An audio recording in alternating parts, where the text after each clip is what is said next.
So when I hit 100,000 followers on TikTok, I said I was going to do a Q&A. That was about 4 months ago. I'm sorry. I'm not good at planning. And apparently I put the pro in procrastinator and the trans in translator. That didn't work. Before we get into your questions, I figured I'd do a little intro in case you don't know who I am. Hi, my name's Cole. I'm a non-binary transfemme content creator.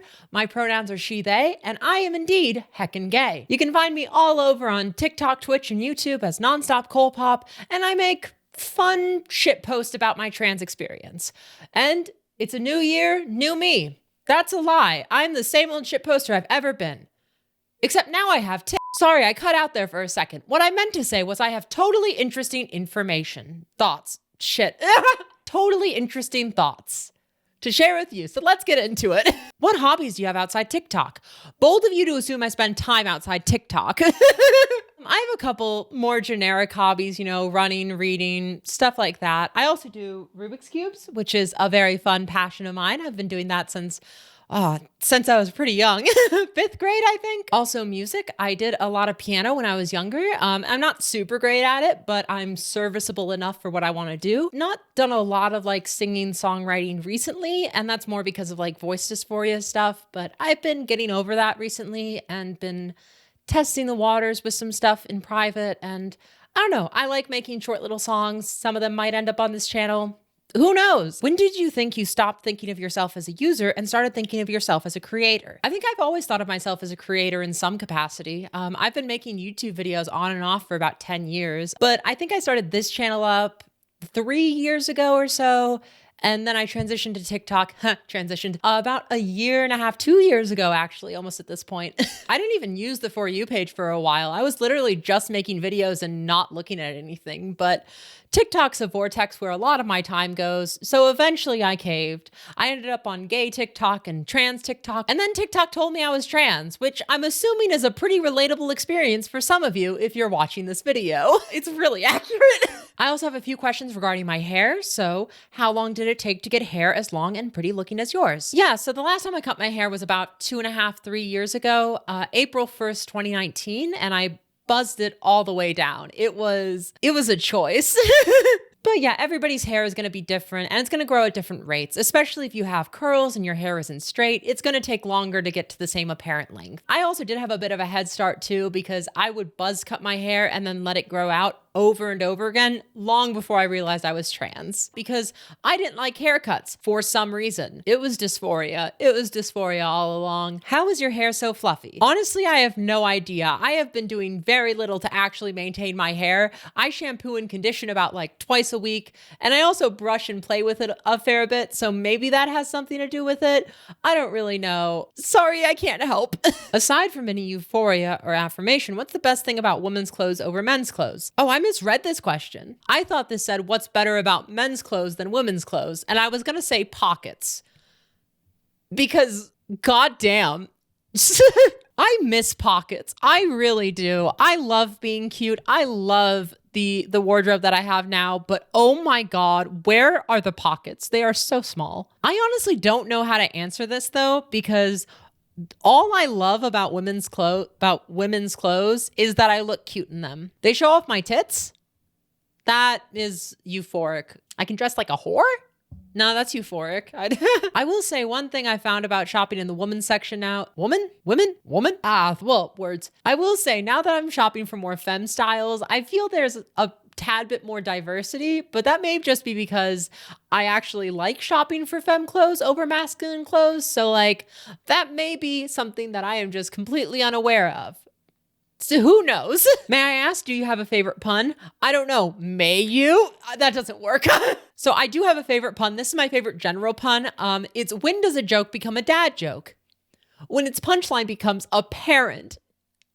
In addition to the favorite pun, I'll give my trans specific pun. And I think I actually came up with these. So I may be wrong about that, but I think I did. Remember, folks, your estradiol-up connection can affect your tit rate.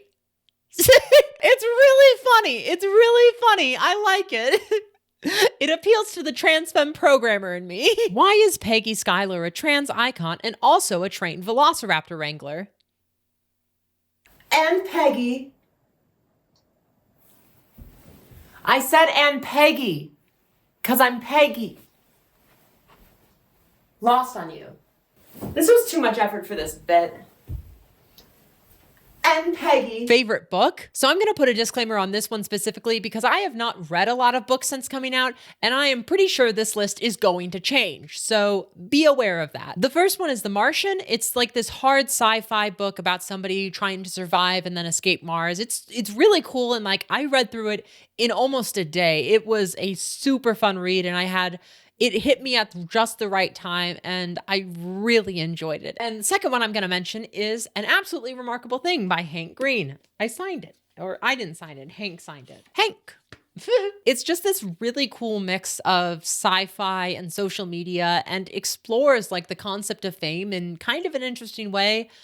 I found it to be a pretty fun read, and I just really fell in love with it. It's definitely been something that I've thought a lot about as I've started gaining some amount of internet fame.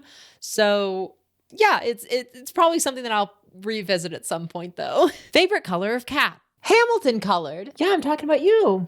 I think that's all I need from you, actually. You can go. I swear if you bite me, ow. This feels transphobic. Believe it or not, but some people like to ask me stuff about being trans, so I have some trans-specific questions that we're gonna get into. What's the most heartwarming, self-validating interaction you've had that you can remember? Yeah, so there's a couple experiences that come to mind. I think the first one is like when I first came out to one of my friends and I said like, hey, you know how I've been thinking about all this gender stuff? Well, my pronouns are she, they, and I'm thinking of starting HRT. And without missing a beat, she went, that's awesome. What's HRT? And that immediate level of support and like excitement of me figuring myself out was just like exactly what I wanted. I will say big gestures of support never really worked for me. More of my validation came from subtle and small moments of people seeing me correctly by not even like trying to. More on the self-validating side, I will say that realizing the changes that I've had on HRT are changes that I want and feeling like, oh, this is my body, have been really cool. One specific example of this is my tibbies, as I like to say on TikTok. And like, I was scared when I started HRT of developing there. And now I'm just glad that this thing that was obviously missing in retrospect is there. And that's been really self-validating of my decision to start HRT, which has been just super awesome. What's like your earliest memory of you thinking something's not right related to your gender? I do go more in depth in my coming out video if you want to check that out, but October 2019, my body hair made me crack effectively. And I was very uncomfy with the amount of body hair I had because it was dysphoria and I was trans. But it is hilarious in retrospect because I said and did so many things that were so eggy and so trans. It's just amazing. I said to someone, yeah, I don't really know what it means to feel like a guy. I mean, everyone perceives me as a guy, so I guess I am. I said that and it took me years to figure out I was trans. How? I thought for like the first 3 months on HRT that I didn't have any signs as a kid. I just forgot about them and I slowly remembered them months after I came out or months after I started HRT, and it's how it goes. How did your family react to you coming out? I would say honestly a bit of a mixed bag. When I first came out, the reactions were a bit more negative, but I was very firm that this is who I am. This is what I'm going to do. I'm not going to compromise on that. And kind of establish boundaries and was very firm on that. And that's helped a fair bit. And I think at this point now, my relationship with most of my family is actually better than it was before I came out. Turns out when you're not dealing with a bunch of dysphoria, you can actually like put emotional energy into relationships that you couldn't before. Wild how that works. If you didn't go with Cole, what name would you have gone with? So I didn't actually choose Cole. Cole's my birth name, and I've not really felt a need to change it. Cole feels like it fits me in a way that I haven't really had any other names fit. And more important to that, I've really come to like the vibe of Cole, especially with like my feminine presentation mixed with Cole. It just is me. And I don't think another name would fit me and my vibe as good as Cole does. Now that we got the sentimental crap out of the way, I did consider a few different names, but very non-committally. So the first thing I did was I asked my parents what I was going to be called if I was assigned female at birth. They said they didn't have a name picked out because they were pretty sure I was going to be a boy. Batting 0 for 0 there. 0 for 1. I can't do math. Apparently Savannah was an unused name for one of my siblings, but I didn't really vibe with that at all, so I never really considered it. Tried out Sarah when I was first exploring my gender, and Cassidy and Astra I toyed around a little bit as I was getting closer to publicly coming out, because I was scared of having to like come out, not like my name, and then change my name. At the end of the day, I still really vibed with Cole, and I still do. I think it's a pretty incredible username. Why username? No, it's not a username. I'm not a user. And finally, I'm going to answer some questions asking for advice. Now, keep in mind, I've only really known that I'm trans for like a year-ish, so I might not be the best resource, but with that being said, let's get into it. Tips on feminizing your voice. I would say one of the best resources on the internet is Trans Voice Lessons here on YouTube. Z, who runs it, is very good, and that's where I learned a lot that I did. It is practice and it's time, but it is doable. Just remember to be safe, be healthy, make sure to hydrate, and take breaks. And it's also important to remember you don't necessarily need to voice train. Do what makes you feel comfortable. Your voice should make you feel comfortable, and it may take some time, but you can do it.